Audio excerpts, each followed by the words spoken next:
नमस्कार मित्रांनो, स्वागत आहे तुमचे ऑल हिस्ट्री नोट्स या आपल्या युट्यूब चॅनलवर। आज आपण बघणार आहोत प्राचीन काळातील संगम साहित्य व संगम परिषदा।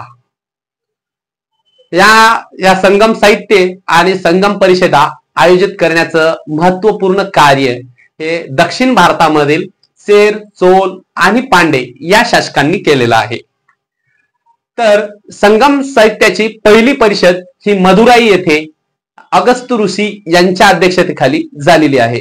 या परिषदेला एकूण 549 विद्वान आणि 89 पांडे शासकांनी संरक्षण दिलेलं आहे। या परिषदेमध्ये अक्कतियम आणि परिपदल ही ग्रंथ निर्मिती झालेली आहे। तसेच दुसरी परिषद ही कपाटपुरम येथे तोल्कापियर यांच्या अध्यक्षतेखाली झालेली आहे। या परिषदेमध्ये एकूण 49 विद्वान सहभागी होते आणि 59 पांडे शासकांनी याला संरक्षण दिलेलं आहे। या परिषदेमध्ये मापुराणम आणि तोल्कापियम ही ग्रंथ निर्मिती झालेली आहे।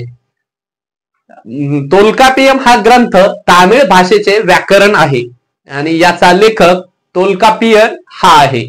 तसेच तिसरी संगम परिषद ही मदुराई येथे नक्कीरर यांच्या अध्यक्षतेखाली झालेली आहे।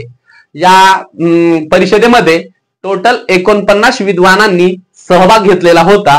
तसेच 49 पांडे शासकांनी या परिषदेला संरक्षण दिलेलं आहे आणि या परिषदेमध्ये जे काही रचना बनलेली आहे, तयार झालेली आहे, ती नेडुप्थोकई आणि कुरुंथोकई असे ग्रंथ बनवलेले आहेत।